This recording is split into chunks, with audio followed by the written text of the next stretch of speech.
Hello students. स्वागत है आपके अपने यूट्यूब चैनल झारखंड एजुकेशन में। कंप्यूटर साइंस क्लास 12 का कोर्स हम लोग कर रहे हैं और हमारा chapter number 1 overview of C plus plus का ये लेक्चर नंबर 13 है। लेक्चर नंबर 13 में हम लोग जो है आगे स्ट्रक्चर को कंटिन्यू करेंगे। इससे पहले लेक्चर नंबर 12 में भी हम लोग स्ट्रक्चर को जस्ट स्टार्ट किए थे। तो जो लोग स्ट्रक्चर नहीं पढ़े हैं यानी जिन्होंने पिछला लेक्चर नहीं देखा है वे पिछला लेक्चर जाकर के देखें।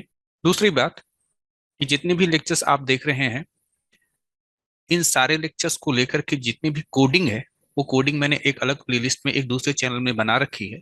आप लोग वीडियो के डिस्क्रिप्शन में जरूर जाइए और वहां से जाकर के आप प्रोग्राम कोड को सीखने के लिए, प्रोग्राम कोड के जरिए सारे कंसेप्ट को समझने के लिए आप उस प्लेलिस्ट में जरूर जाइए।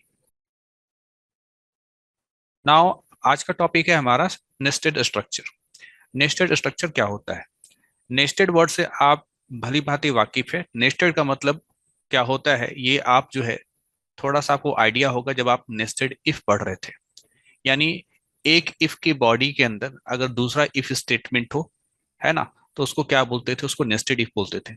उसी प्रकार से आपने पढ़ा होगा नेस्टेड लूप। इसमें क्या होता था कि एक लूप के अंदर, ठीक है, मान लीजिए ये फोर लूप है, इसके अंदर एक और फोर लूप अगर आपको मिलता है तो इसको क्या कहते थे? इसको हम लोग कहते थे नेस्टेड लूप। तो उसी प्रकार से यहाँ पर नेस्टेड स्ट्रक्चर के बारे में हम लोग को जानना है। नेस्टेड स्ट्रक्चर दो केसेस में कहा जाता है।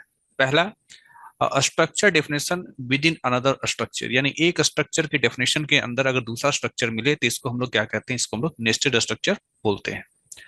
Second situation, structure containing object of another structure. एक स्ट्रक्चर है, ठीक है, एक स्ट्रक्चर है जो दूसरे स्ट्रक्चर का ऑब्जेक्ट को रखे हुए है एज अ मेंबर। ठीक है, एक स्ट्रक्चर जो कि किसी दूसरे स्ट्रक्चर के ऑब्जेक्ट को एज अ मेंबर रखे हुए है, इसे भी हम लोग नेस्टेड स्ट्रक्चर ही कहते हैं। यहां पर जो सबसे पहला केस है उसको पहले समझ लेते हैं। Structure definition with in another structure आप ऐसे समझ सकते हैं कि मान लीजिए मैंने एक स्ट्रक्चर बनाया स्ट्रक्ट ए नाम का, ठीक। अब इसके डेफिनेशन के अंदर एक स्ट्रक्चर और बना दिया हमने, स्ट्रक्ट बी नाम का। तो एक स्ट्रक्चर के अंदर दूसरा स्ट्रक्चर हो तो इसको हम लोग क्या कहेंगे? इसको हम लोग नेस्टेड स्ट्रक्चर कहेंगे। और ये पहले वाले पॉइंट में कहा गया है। दूसरा जो पॉइंट यहाँ पर कहा गया है कि एक स्ट्रक्चर के अंदर दूसरे स्ट्रक्चर का ऑब्जेक्ट एज अ मेंबर इस्तेमाल हो, इसको भी नेस्टेड स्ट्रक्चर कहते हैं।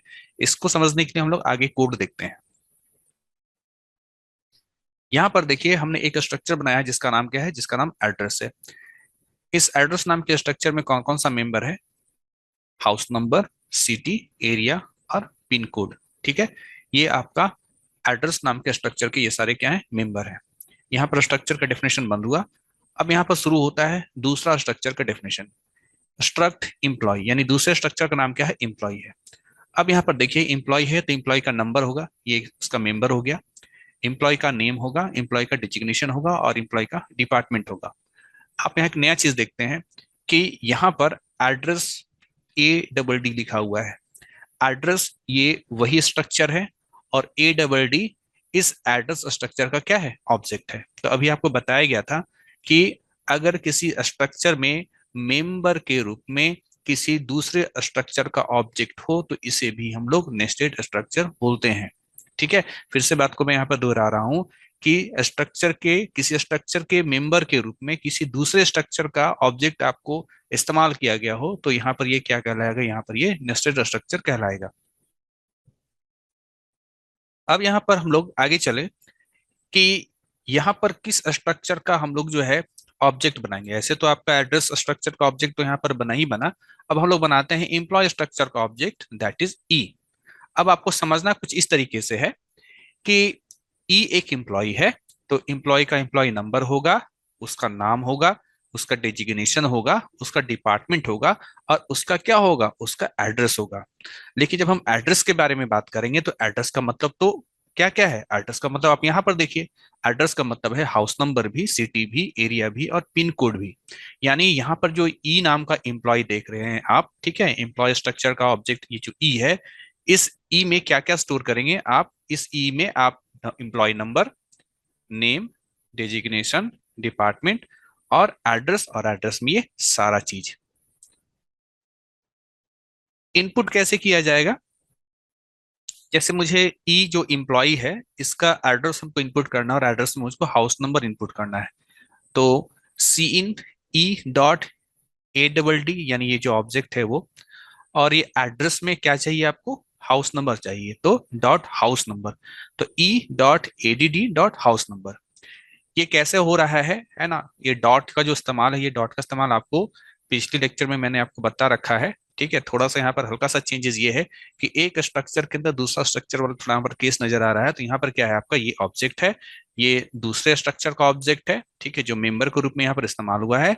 और ये हाउस नंबर जो है वो जो पहला स्ट्रक्चर था उसमें जो ये मेंबर था वो है आपका हाउस नंबर। तो इस प्रकार से अगर ई एम्प्लॉय का हाउस नंबर आपको स्टोर करना है तो आपको लिखना पड़ेगा E dot object A double D D, ठीक है, डॉट हाउस नंबर।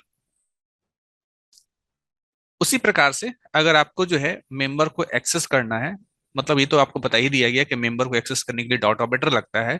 उसी प्रकार से अगर आपको आउटपुट चाहिए है ना, हाउस नंबर चाहिए, तो यहाँ पर क्या लिखेंगे? ई डॉट ए डी डी, यहाँ पर एक डी छूट गया है, ई dot A D D dot house number. तो इस प्रकार से आप हाउस नंबर को एक्सेस कर पाएंगे। ठीक है, ऐसा नहीं कि E dot house number, E dot house number, ठीक है, इंप्लॉय का आपको हाउस नंबर चाहिए, लेकिन हाउस नंबर किसके अंदर है? आपका एड्रेस नाम के स्ट्रक्चर के अंदर है। तो आपको लिखना पड़ेगा ई dot A D D dot house number. तो इस प्रकार से आप इंप्लॉय का हाउस नंबर को एक्सेस कर पाएंगे।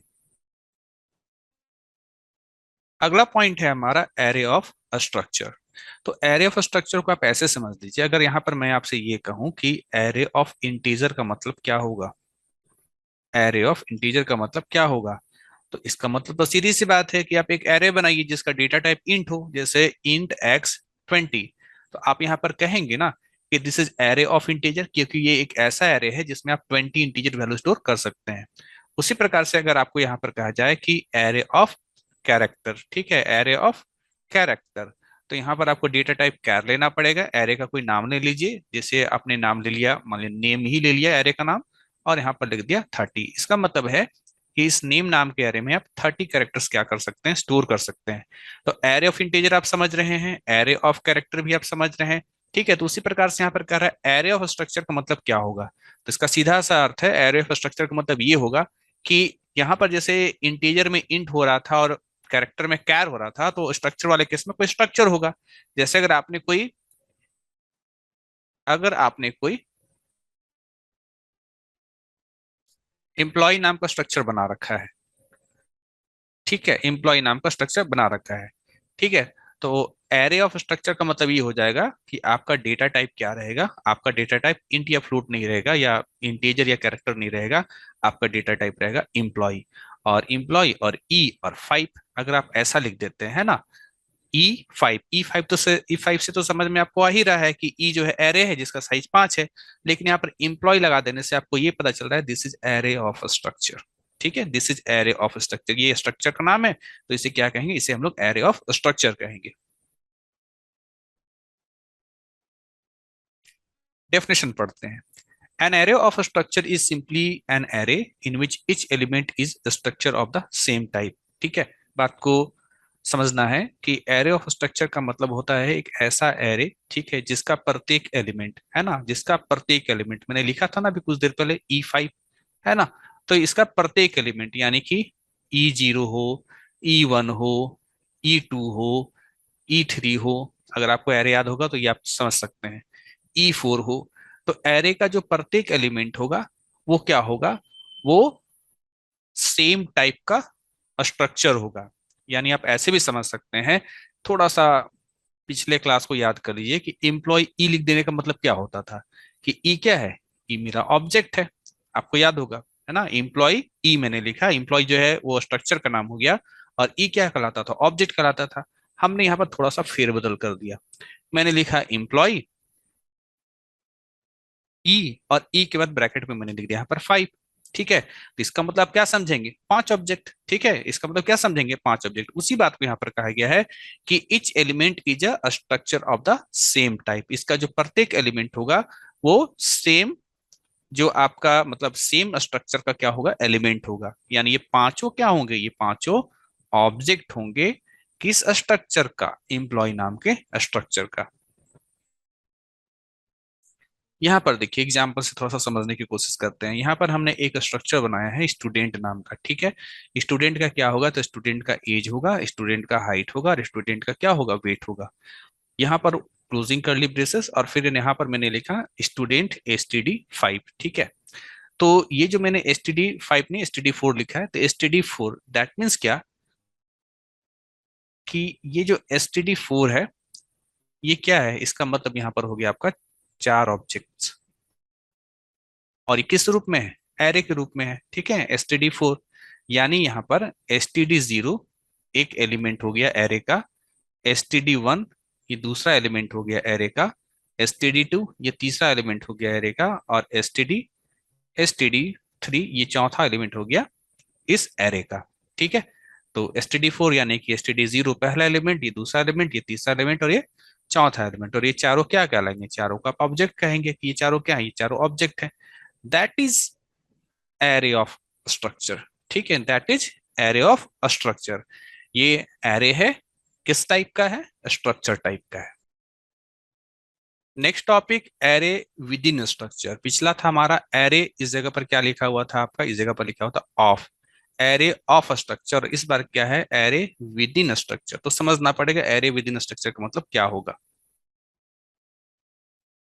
अ structure can have an array as of its element. इस लाइन को समझने के लिए कोड देख लेते हैं। सबसे पहले हमने अगेन यहाँ पर एक स्टूडेंट नाम का स्ट्रक्चर बनाया है जिसमें मेंबर क्या है, मेंबर है रोल नंबर, मेंबर है नेम और मेंबर है यहाँ पर मार्क्स, ठीक है। यानी स्टूडेंट का रोल नंबर होगा, स्टूडेंट का नाम होगा और स्टूडेंट का मार्क्स होगा। अब यहाँ मार्क्स 5 लिखने का मतलब ये हो गया 5 सब्जेक्ट में मार्क्स, ठीक है। 5 सब्जेक्ट में क्या, 5 सब्जेक्ट में मार्क्स। तो यहाँ पर क्या है हम लोगों का कि ये जो स्ट्रक्चर है, इस स्ट्रक्चर का मेंबर के रूप में एक इंटीजर वेरिएबल है, लेकिन मेंबर के रूप में यहाँ पर एक एरे है और ये भी एक एरे है। यानी इस स्ट्रक्चर में मेंबर के रूप में क्या है, मेंबर के रूप में 2 एरे भी है। तो अगर कोई एरे है ना, अगर कोई एरे मेंबर के रूप में इस्तेमाल हो रहा है किसी स्ट्रक्चर के अंदर, है ना, किसी स्ट्रक्चर के मेंबर के रूप में इस्तेमाल हो रहा है, तो कहेंगे array within structure. With in मतलब उसके अंदर, ठीक है, एरे विद इन स्ट्रक्चर। यहाँ पर जो आप देख रहे हो स्टूडेंट लर्नर, यहाँ पर स्टूडेंट लिखने की आवश्यकता नहीं है, ठीक है। आप डायरेक्टली यहाँ पर लर्नर लिखिए, और ये लर्नर क्या है, ये लर्नर आपका यहाँ पर ऑब्जेक्ट है। पिछले वाले कोड में भी कुछ इस तरीके से मैंने यहाँ से लिखा था, पर वहां पर स्ट्रक्चर स्टूडेंट को वहां पर हटा लीजिएगा, केवल यहाँ पर जो ये ऑब्जेक्ट का नाम लिखा है। और पिछले वाले कोड में ले चलता हूँ आपको, इस जगह पर भी यहाँ पर ये जो है स्टूडेंट हटा करके केवल std4 है ना। तो यहाँ पर आपने समझ लिया कि structure can have an array as one of its element, है ना। किसी स्ट्रक्चर में एरे भी एलिमेंट के रूप में हो सकते हैं, है ना। किसी स्ट्रक्चर में एलिमेंट के रूप में एरे भी हो सकते हैं, इसी को कहा जाता है array within structure. Next topic, passing structure to a function. इस टॉपिक को समझने के लिए आपका फंक्शन क्लियर होना जरूरी है। तो जिन लोगों ने फंक्शंस नहीं पढ़ा है, पहले वो फंक्शंस जाकर के प्रीवियस लेक्चर में देख लीजिए, ठीक है। फंक्शंस अगर आपने पढ़ा है तो अच्छी बात है, अगर नहीं पढ़ा है तो पढ़ लीजिए, क्योंकि आगे जो मैं अभी चीज बताने जा रहा हूँ, अगर आपको फंक्शन का नॉलेज नहीं होगा तो अभी मेरा बताया हुआ सारी चीज समझ में नहीं आएगा। अगर फंक्शन का नॉलेज, तभी आपको चीजें समझ में आएंगी। यहाँ पर कहा जा रहा है कि स्ट्रक्चर वेरिएबल, स्ट्रक्चर वेरिएबल का मतलब क्या, ऑब्जेक्ट, ठीक है। ये पिछले लेक्चर में मैंने बताया है। A structure variable can be passed to a function in a similar way of passing any argument that is of built-in data type। सीधा सा अर्थ, जिन लोगों ने फंक्शन पढ़ा है वो जानते हैं कि फंक्शन में हम आर्गुमेंट पास कराते थे, आर्गुमेंट के रूप में हम इंटीजर पास कराते थे या फ्लोट पास कराते थे या कैरेक्टर पास कराते थे, है ना। मतलब इंटीजर वेरिएबल पास कराते थे, कैरेक्टर वेरिएबल पास कराते थे, फ्लोट वेरिएबल पास कराते थे। उसी प्रकार से यहाँ पर कहा जा रहा है कि किसी फंक्शन में आप ऑब्जेक्ट भी पास करा सकते हैं, जिस प्रकार से आप ब्यूल्ट इन डेटा टाइप, ब्यूल्ट इन का मतलब वही इंट फ्लोट कैर डबल, है ना। तो जिस प्रकार से आप ब्यूल्ट इन डेटा टाइप टाइप का वेरिएबल को पास करा सकते थे किसी फंक्शन में आर्गुमेंट के रूप में, उसी प्रकार से किसी फंक्शन में आर्गुमेंट के रूप में आप ऑब्जेक्ट को भी पास करा सकते हैं। ये 2 तरीके से हो सकता है। पहला कह रहा है कि if the structure itself is an argument, अगर आपका जो स्ट्रक्चर है यानी जो ऑब्जेक्ट है वो खुद आर्गुमेंट के रूप में डाला जा रहा है, then it is called call by value method. तो इसको लोग कॉल बाय वैल्यू मेथड करते हैं। अब जिन लोगों ने फंक्शन पढ़ा है वो अच्छी तरीके से जानते हैं कि कॉल बाय वैल्यू का मतलब क्या होता था, ठीक है, और वहां पर क्या काम होता था कॉल बाय वैल्यू मेथड में, उसी चीज को यहाँ पर जो है आप स्ट्रक्चर के साथ समझ लेना है आपको। अगला है if the reference of the structure is passed. ठीक है, अगर जो है किसी स्ट्रक्चर का रेफरेंस पास कराते हैं, हम स्ट्रक्चर का ऑब्जेक्ट नहीं पास कराते, हम रेफरेंस पास कराते हैं आर्गुमेंट के रूप में, then it is called call by reference. तो इसको हम लोग कॉल बाय रेफरेंस कहते हैं। तो ये दो पॉइंट को समझने के लिए आपको फंक्शन चैप्टर में जाकर के कॉल बाय वैल्यू को समझना पड़ेगा और कॉल बाय रेफरेंस को समझना पड़ेगा, और वापस आकर के अगर इस लाइन को पढ़ते हैं, ये दोनों लाइन को पढ़ते हैं, तो आपको अच्छी तरीके से समझ में आ जाएगा।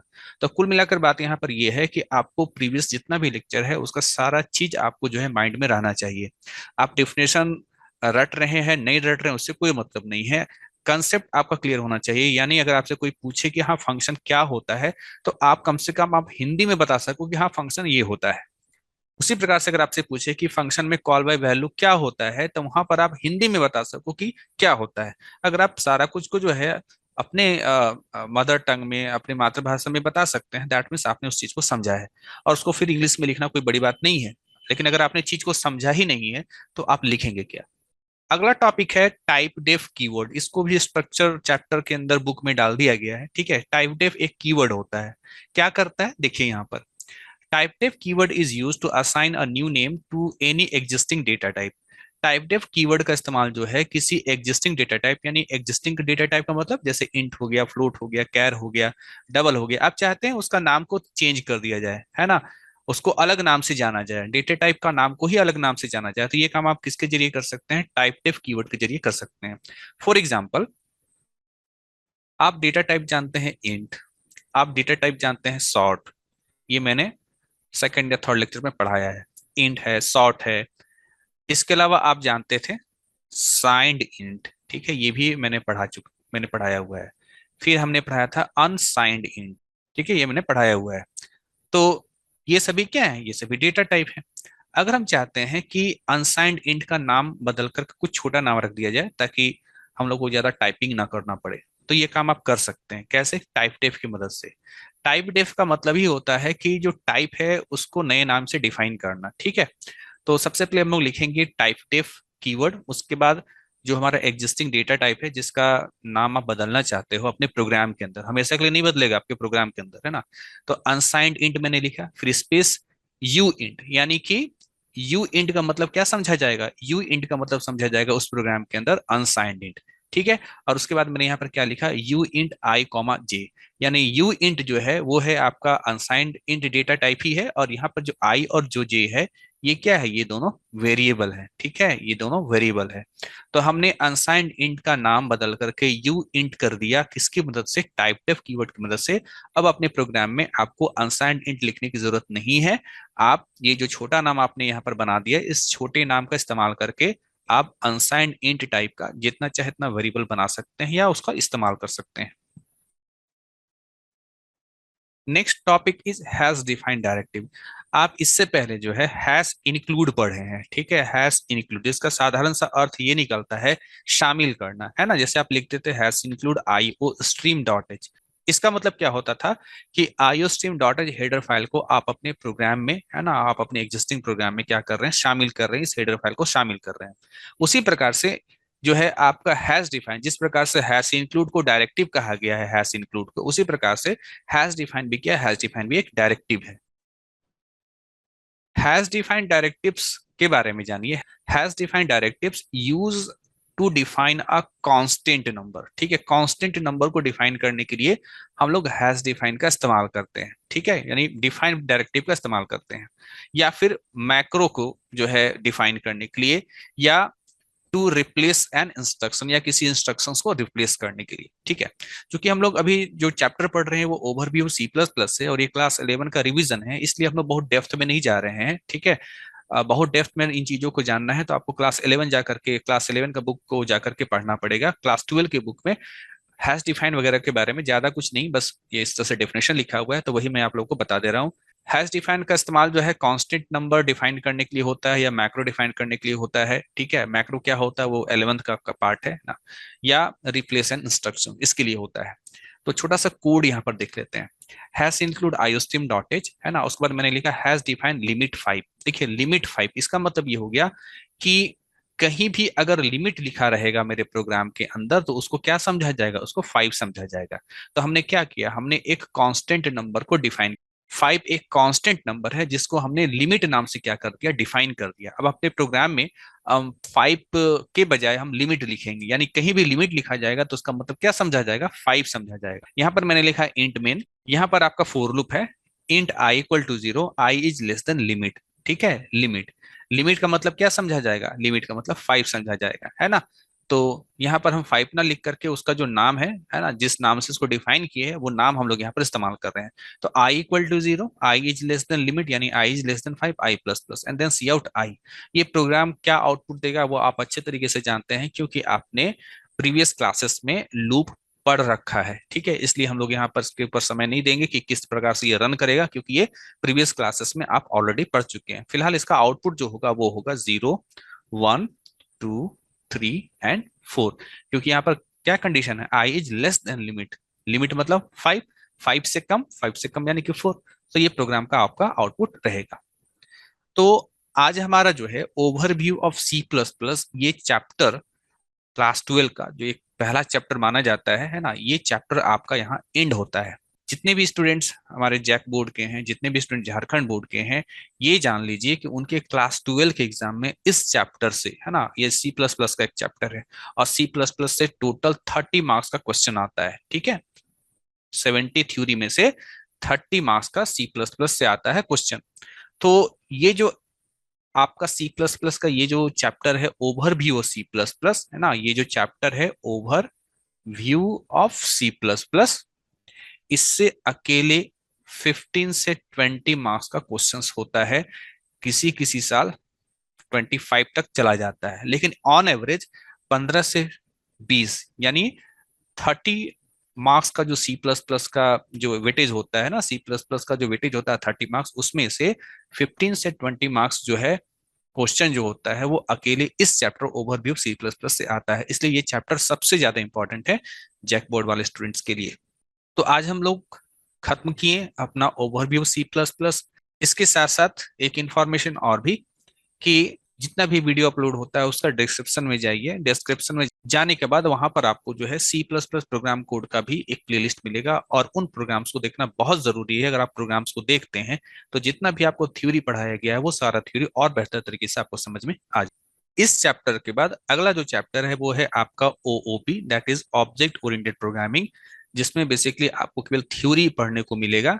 और ऑब्जेक्ट ओरिएंटेड प्रोग्रामिंग चैप्टर पढ़ते हुए अक्सर स्टूडेंट्स को कुछ चीजें समझ में आती हैं, कुछ चीजें समझ में नहीं आती हैं। उसका कारण ये है, आपको कुछ चीजें इसलिए समझ में आती हैं क्योंकि आपने overview of C plus plus पढ़ लिया है, और कुछ चीजें इसलिए समझ में नहीं आती है ऑब्जेक्ट ओरिएंटेड प्रोग्रामिंग में क्योंकि उस चैप्टर के बाद आगे जितना भी चैप्टर है उन सारे चैप्टर के, यानी आगे जो चैप्टर आप पढ़े भी नहीं है उन सारे चैप्टर का जिक्र जो है आपका ओओपी जो आपका चैप्टर उसमें किया गया है। तो जो चीज आप पढ़े नहीं है, अगर उस चीज को उसको इंट्रोड्यूस किया जाए तो आपके लिए थोड़ा सा जो है समझने में दिक्कत होता है। तो उस चैप्टर के साथ करना क्या है, ओपी के साथ करना ये है बेसिकली कि जो भी डेफिनेशन है उस डेफिनेशन को फिलहाल जो है आप याद कीजिए, और जैसे जैसे आगे के चैप्टर्स चलेंगे वैसे वैसे वो कंसेप्ट धीरे धीरे आपका क्लियर होता चला जाएगा। तो चलिए मिलते हैं नेक्स्ट चैप्टर में, तब तक के लिए थैंक यू।